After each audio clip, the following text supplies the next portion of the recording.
Hello दोस्तों, YouTube channel subscribe कर लें, क्लिक बेल आइकन को प्रेस कर दें ताकि नोटिफिकेशन आपको मिलते रहे जेआईबी, सीआईबी और बैंक प्रमोशन के संदर्भ से। हम लोग बात कर रहे हैं पीएनबी प्रमोशन एग्जाम का प्रीवियस ईयर क्वेश्चन से स्केल 1 से स्केल 2 का क्वेश्चन में स्टार्ट करने से पहले छोटा सा अनाउंसमेंट है।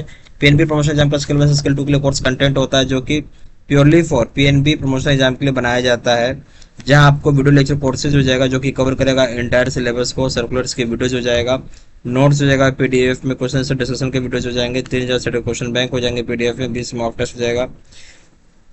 आपका प्राइस रखा गया है 2,000 रुपये का 6 महीने की वैलिडिटी के लिए, 3,000 रुपये लाइफ लॉन्ग वैलिडिटी के लिए। पहले सवाल बात है, money laundering generally refers to profits generated from, mark the wrong option. बोलता है मनी लॉन्ड्रिंग रेफर करता है कि प्रॉफिट जनरेट किया गया है आपका, और उसमें से गलत ऑप्शन आपको बताना है। ये ऑप्शन है ड्रग ट्रैफिकिंग, बी ऑप्शन है फाइनेंशियल फ्रॉड, सी ऑप्शन है commission from land brokerage, D option है arms antiques and gold smuggling. तो मनी लॉन्ड्रिंग क्या ऐसा चीज होता है जो सरकार उसको गलत मानती है, उस तरीके के चीज से आप पैसा कमाते हैं। जैसे पहला हो जाएगा ड्रग ट्रैफिकिंग, मनी लॉन्ड्रिंग का पार्ट है, फाइनेंशियल फ्रॉड मनी लॉन्ड्रिंग का पार्ट है, बट कमीशन आप जो कमाते हैं लैंड को ब्रोकरेज, यानी एक किसी का जमीन बेचवा के आप जो ब्रोकरेज कमा रहे हैं वो किसी प्रकार का मनी लॉन्ड्रिंग नहीं होता है। आर्म्स एंटिक्स गोल्ड स्मगलिंग करेंगे तो ये सब मनी लॉन्ड्रिंग के तहत आता है। तो क्या नहीं आता है, तो commission from land brokerage, C option. Question number 2 में smurfing is a term used in, smurfing एक टर्म होता है, इसको यूज किया था कहाँ पे? ऑप्शन एटीएम फ्रॉड्स में, बी ऑप्शन मनी लॉन्ड्रिंग में, सी ऑप्शन है कुक्ड बैलेंस शीट में, डी ऑप्शन है नन ऑफ द अबव। सही ऑप्शन हो जाएगा स्मर्फिंग आपका मनी लॉन्ड्रिंग का पार्ट है, B option. Question number 3, full form of CIP, CIP का फुल फॉर्म क्या होता है? ऑप्शन है customer identification procedure, B option है credit inspection process, C option है circular in progress, D option है सेंट्रल इन्वेंट्री प्रिपरेशन। सही हो जाएगा A option, customer identification procedure बोलते हैं, ए ऑप्शन। तो आपका ये हो गया। क्वेश्चन नंबर 4 में आइए, in case of low risk customer category fresh KYC should be obtained इन। अगर कोई लो रिस्क कस्टमर कैटेगरी तो कितने साल में आपको ऑब्टेन करना है? A option 1 year, B option 3 year, C option 5 year, D option है 10 ईयर। सही ऑप्शन हो जाएगा डी 10 ईयर्स।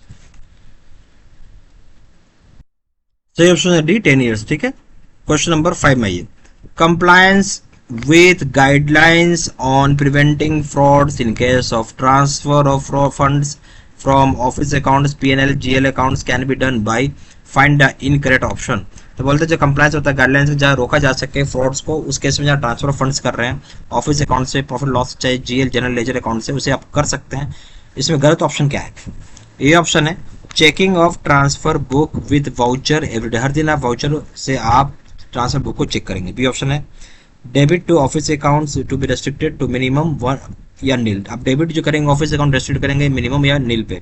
सी ऑप्शन हो जाएगा making compulsory for designated officers, making compulsory for designated officers 8 branches to scrutinize debit to office account and authorised. बोलता है आप compulsory designated officer में इसको ब्रांचेस में स्क्रूटनाइज करें डेबिट ऑफिस अकाउंट के लिए और ऑथराइज करें।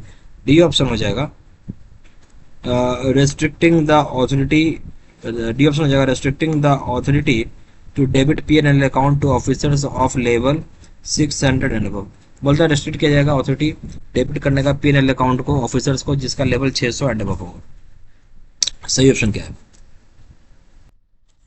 सही ऑप्शन हो जाएगा इस केस में आपका यहाँ पे डेबिट करेंगे ऑफिस अकाउंट को जिसको कि यहाँ पे रेस्ट्रिक्ट किया गया है मिनिमम या नील पे।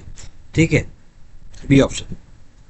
क्वेश्चन नंबर 6 में आइए, the cash transaction report CTR of the bank is required to be submitted to, यानी कैश ट्रांजेक्शन रिपोर्ट जो होता है सीटीआर जिसको बोलते हैं उसको सबमिट करना होता है कहाँ पे? ये ऑप्शन हो जाएगा आपका Reserve Bank of India, B option है Financial Intelligence Institute India, C option है Financial Task Force, D option है Ministry of Finance Government of India. बहुत लोग आरबीआई मार देंगे जो कि गलत हो जाएगा। सही ऑप्शन हो जाएगा आपका फाइनेंशियल इंटेलिजेंस इंस्टीट्यूट को जाता है इंडिया, इसका ही काम ही है कैश ट्रांजेक्शन रिपोर्ट को मॉनिटर करना, बी ऑप्शन। क्वेश्चन नंबर 7 में, for KYC compliance verification of date of birth of the proposed customer. बोलता है केवाईसी कंप्लायंस का जो वेरिफिकेशन होता है डेट ऑफ बर्थ का जो भी प्रपोज्ड कस्टमर है, ये ऑप्शन हो जाएगा branch should accept the date of birth submitted by the customer as it is there and there is no necessity to verify the same. बोलता है ब्रांच यहाँ पे एक्सेप्ट करेगा डेट ऑफ बर्थ जो सबमिट कर रहा है कस्टमर, और यहाँ पे कोई जरूरत ही नहीं है कि वेरीफाई किया जाए उस चीज को। ठीक है, बी ऑप्शन हो जाएगा is to be done on oral inquiry from the proposed customer, तो जो भी प्रपोज्ड कस्टमर से ऑरल इंक्वायरी किया जाएगा। सी ऑप्शन हो जाएगा to be done on cross checking with income tax authorities, आप करेंगे इसको जब इनकम टैक्स अथॉरिटीज से क्रॉस चेक कर लेते हैं। डी ऑप्शन हो जाएगा is required to be reconfirmed after entering into correspondence with the school college officials from where such record has been submitted, इसको जरूरी करने के लिए रिकन्फर्म करेंगे आप एक बार इंटर करते हैं कॉरेस्पॉन्डेंस में स्कूल कॉलेज ऑफिशियल्स जहां पे इस तरह का रिकॉर्ड सबमिट किया गया है। सही ऑप्शन क्या हो जाएगा? सही ऑप्शन हो जाएगा केवाईसी कंप्लायंस जो वेरिफिकेशन होता है, किस चीज के वेरिफिकेशन आप कर रहे हो? याद देखिए वेरिफिकेशन आप कर रहे हो सिर्फ और सिर्फ डेट ऑफ बर्थ की, तो ये जो भी कस्टमर उसका आप क्या करेंगे ऑरल इंक्वायरी से ही हो जाता है। B option.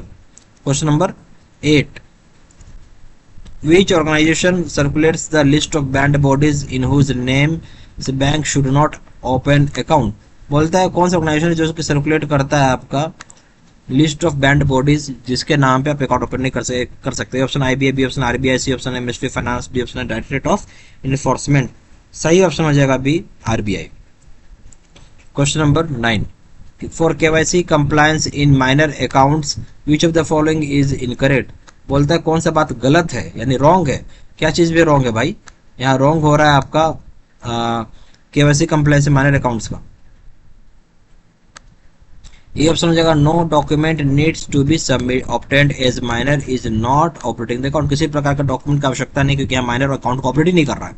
बी ऑप्शन हो जाएगा identification of the guardian family member who proposes to operate the account should be obtain, बोलता है आइडेंटिफिकेशन जो गार्जियन है फैमिली मेंबर जो प्रपोज करता है ऑपरेट करने के लिए अकाउंट को उसको ऑप्टेन करना होगा।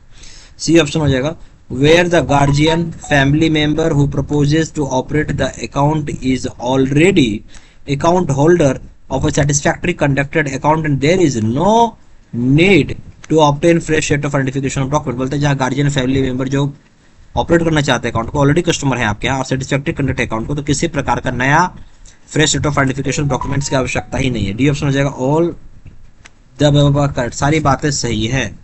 तो इसमें से कौन सी बात हो जाएगा सही?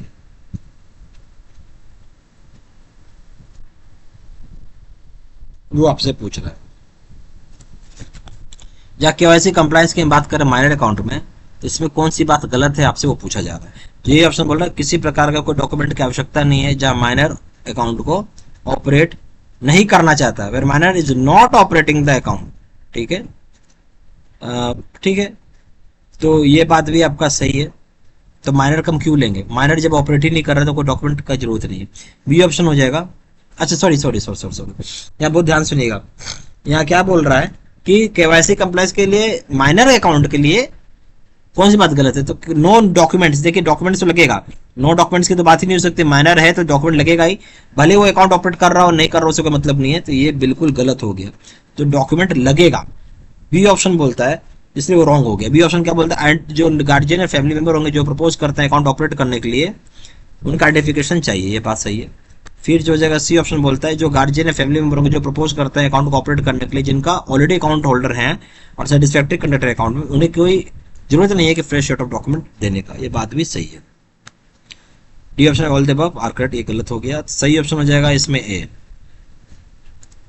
क्वेश्चन नंबर 10 में ये as per guidelines banks in India are required to appoint the following to comply with the requirement of anti money laundering, anti money laundering को कंप्लाई करने के लिए बैंकों को जरूरी है कि अपॉइंट करेगा किसको? ए ऑप्शन है compliance officer, B option principal officer, C option anti money laundering officer, D option officer on special duty. सही ऑप्शन क्या हो जाएगा? जो बैंक का गाइडलाइंस है भारत में जरूरी है, इंडिया में जरूरी है अपॉइंट करने के लिए ताकि कंप्लाई कर सके जो रिक्वायरमेंट है एंटी मनी लॉन्ड्रिंग का।